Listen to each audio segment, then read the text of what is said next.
Take a second and scroll through your phone right now. What fills your gallery? If you're like millions of people, it's not vacation pics or food shots. It's your dog mid-yawn, your cat sitting in a box, your rabbit doing absolutely nothing special but looking adorable while doing it.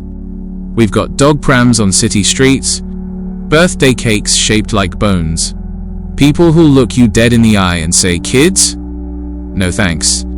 I've got my dog." Some folks laugh. They think it's performance. They think we're all just a bit silly. But here's the thing, it's not performance. It's biology. When you look into your pet's eyes and feel that chest-tightening surge of love, your brain is flooding with oxytocin. The same hormone. The same neural pathway. The exact same chemical signature as a parent gazing at their newborn baby. We're not pretending to be parents. Our brains have decided we are. So why now? Why this generation? Why are we building entire identities around creatures who can't even speak our language? Is it loneliness? Cuteness? Escapism? The truth is far more profound than that. We treat them like children because they give us something human children never can, a love that never grows up, never judges, and never leaves. Let's dig into the psychology. The forever child. Human parenting has a brutal endgame. You raise them to leave. You teach them to walk so they can walk away. You teach them to think so they can disagree with you. You pour everything into them so that one day they won't need you anymore. That's the deal. That's the heartbreak baked into the contract. But your dog? Your cat? They stay. They never pack a suitcase for university. They never get too cool to hug you. They never move across the country and forget to ring. They remain in that toddler phase forever, dependent, adoring, present. For people with abandonment wounds, for people who need to feel needed, this is everything. It's a relationship frozen in time. Safe. Predictable. Unshakable. You're not filling a void. You're creating a bond that can't break under the weight of time or growth. Cute aggression and the baby schema. Ever looked at your dog and felt this bizarre urge to squeeze them? To bite their little paws? Like your brain just short circuits from how adorable they are? That's called cute aggression, and it's your nervous system trying to regulate an emotional overdose. But why do we feel it? Because of something called neoteny, the retention of juvenile features into adulthood. Big eyes, round faces, clumsy movements, small noses. Humans are hardwired to protect anything that looks like a baby. It's evolutionary code. If it looks helpless, keep it alive. Human kids grow out of this. They get gangly. Their features sharpen. They stop looking like tiny potatoes. Your pet never grows out of it. Dogs, cats, rabbits, they're biologically locked in permanent babyhood. When you stare into your dog's eyes, your brain releases oxytocin, the bonding hormone, the love drug. Brain scans show it. The neural activity of a person looking at their dog mirrors that of a parent looking at their child. So when you call yourself a dog mum or a cat dad, you're not role-playing. You're describing your bloodstream. Attachment without risk. Human relationships are messy. Kids grow up. They develop opinions. They say hurtful things. They judge your life choices. They leave. Pets don't. Your pet will never become a teenager who slams doors. They'll never tell you they hate you. They'll never ghost you for 3 months because they're busy.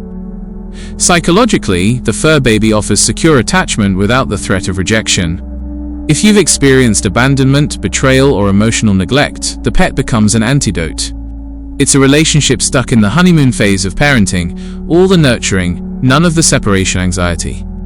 You're not avoiding reality. You're building a safe harbor, a bond that's unbreakable by time, growth, or distance. Unconditional acceptance in a judgmental world.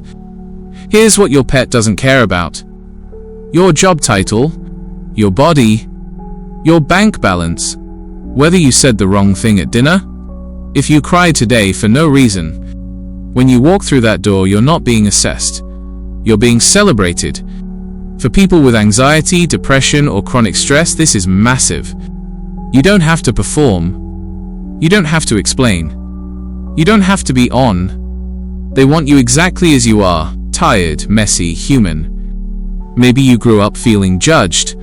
Maybe the world still makes you feel small.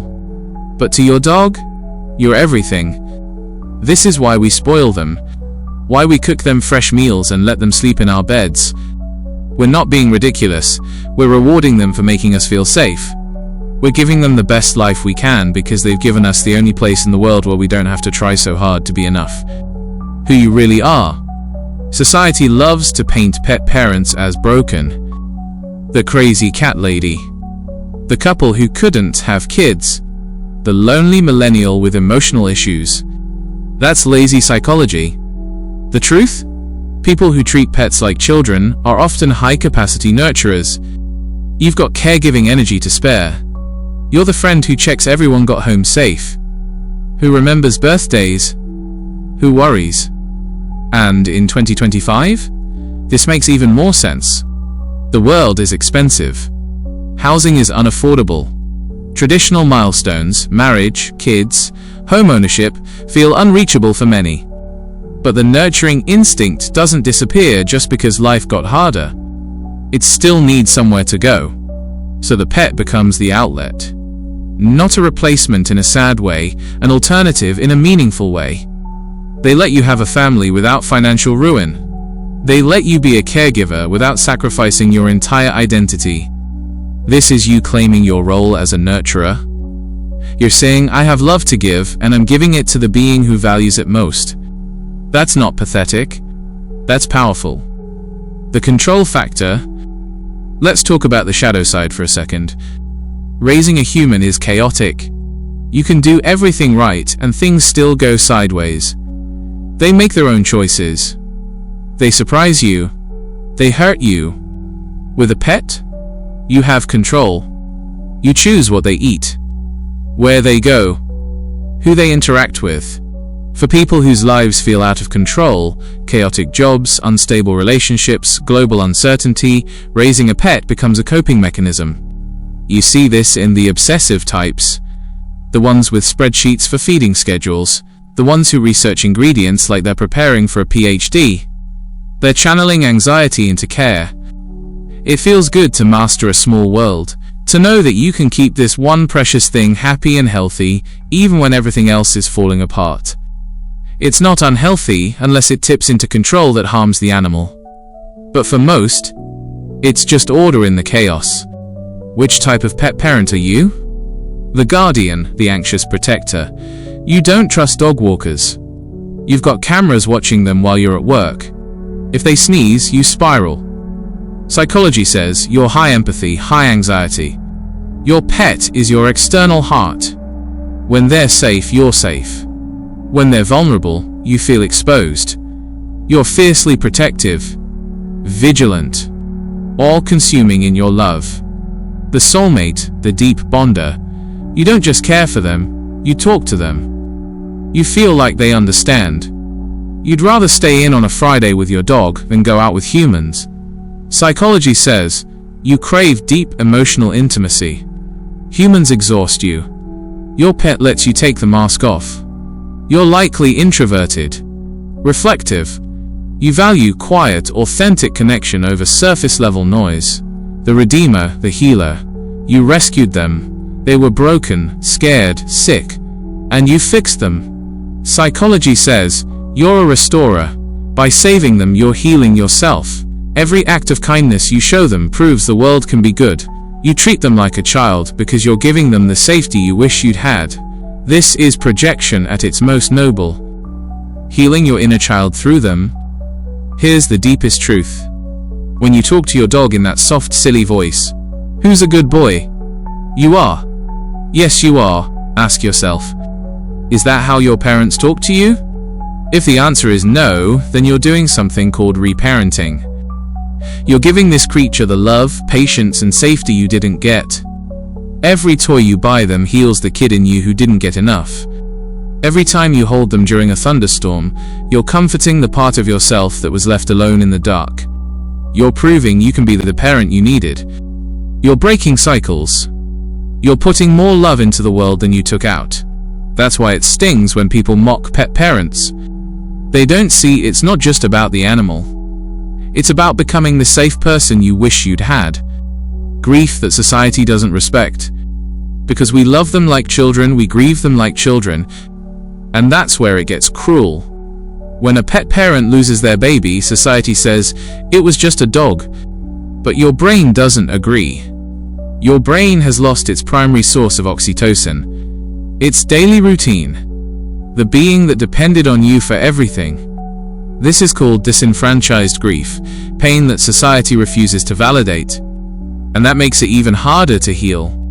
If you treat your pet like family, know this. Your grief is real.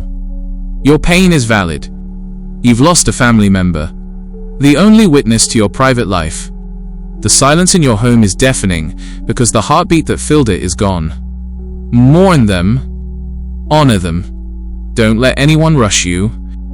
The new definition of family. We're living through a shift. For millennia, family meant bloodline, survival, lineage. Today, family means connection. If you treat your pet like your child, you're a pioneer. You're proving that biology doesn't define family. Love does. You're proving that a soul is a soul, regardless of the body it's born into. There's profound spiritual maturity in looking at a creature who doesn't speak your language, who looks nothing like you, and saying, "You're mine, and I'm yours." Final thoughts. So if you're someone who calls your dog your son, your cat, your daughter, don't let anyone make you feel silly. You're just a person with a lot of love to give. And you found the safest, purest place to put it. You found a relationship free of lies, free of ego, free of the complications that come with human love. You've chosen to be the guardian of a soul that can't speak. And in return, they've given us a love that doesn't need words. Whether it's biology, trauma, or just the human need for connection, it's real. So go ahead. Buy the sweater. Cook the chicken. Talk in that ridiculous voice. Because in a world that can be cold and hard, loving something with your whole heart is never a mistake. If this resonated with you, if you've got a fur baby who saved your life just by existing, hit that like button. Let's show the world how many of us are out here. And if you want to keep exploring the hidden psychology behind why we do what we do, subscribe to PsyPaw. Because family isn't always about blood. Sometimes, it's about who's waiting at the door when you come home.